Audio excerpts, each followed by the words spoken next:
Hello everybody, my name is Bob's and this is the first episode of the Budget Sleeper PC build, where we will be taking apart an old PC that I found, and filling it up with some, let's say, moderately priced computer hardware and turning it into a modest gaming build.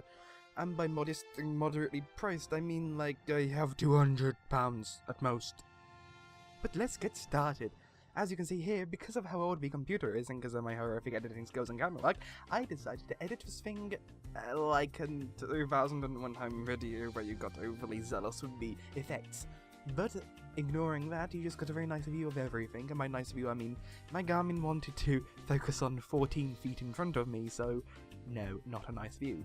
But now it comes to taking apart the case, I was pretty excited actually, because I haven't ever taken a computer apart. I've never even opened up the inside of a computer and looked at it and been like, ooh, this is the inside of a computer.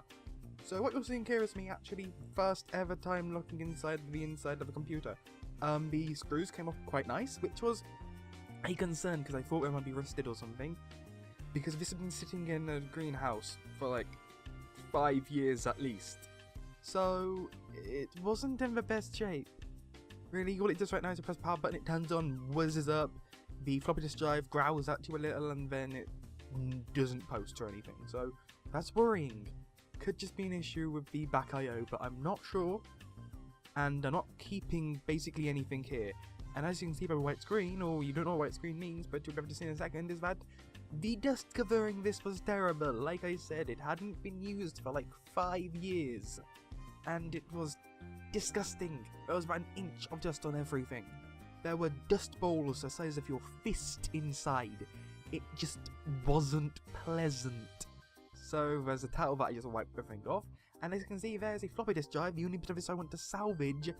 Because, hey, why not? I mean, even if I can't salvage the actual disk, I might just cut the front of the floppy disk drive off to make it look like I still have a floppy disk drive in there, but if I can keep it functional, that'll be even better, just because, you know, it's just a drive that isn't, it's a base for a drive that really is only meant to fit this one thing, and it only looks right with this one thing, so I might as well keep the one thing. I'm using thing way too much. So on the back of a PC, I found a wireless card with an antenna that I thought, hey, why not see if I can scavenge this from it, because, again, very limited. Like, I'm gonna probably get a bit more money before I'm finished, because I'm going to finish this in several months. This is going to be a lot of space between episodes, but I thought, why not try and salvage this, because, you know, it's a free, everything I got here was free, so if I can take as much as I can, I will. So removing the card was extremely easy, just unscrew everything and give it a yank. Yeah, here is the inside of the case again, and even more dust. It was just dust everywhere.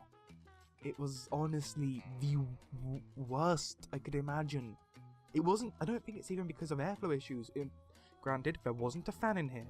There was a fan on the CPU and fan on the power supply. That was literally it.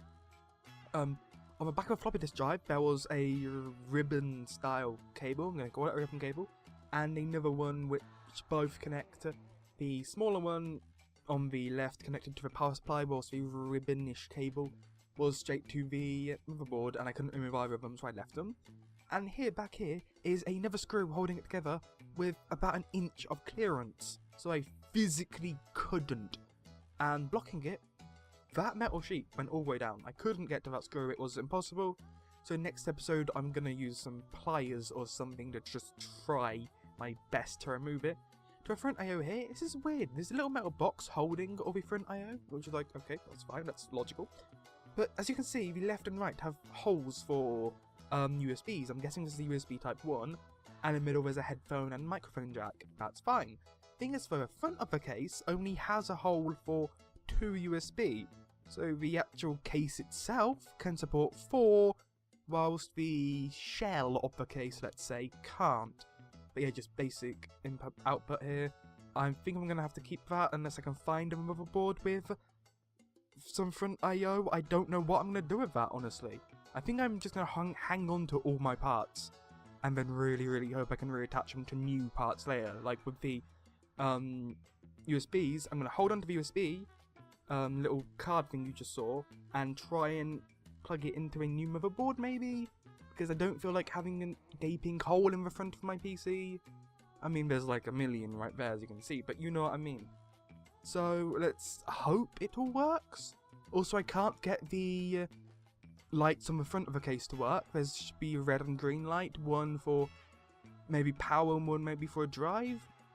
Back I saw a power LED, which I laughed at for a second for it, and it meant LED for power, not power LEDs.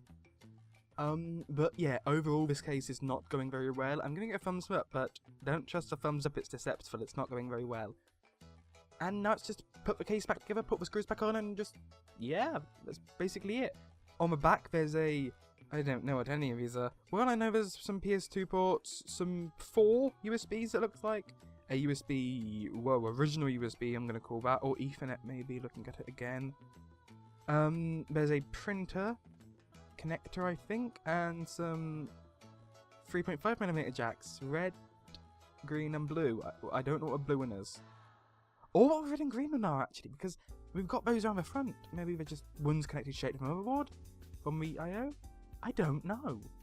But that is for PC. If you can answer any of the million questions I've been asking myself throughout this, please do. Anything you think might go wrong, please say in the comments below, and well, if you liked it, give it a like, and if you want to see more episodes, give it a subscribe. Thanks for watching. Not goodbye yet. If you can please comment. Please, if you have any knowledge on PCs, comment immediately. Now, just comment. Don't wait for the video end. Just comment now. But, well, suppose until next time, this is goodbye. So, goodbye.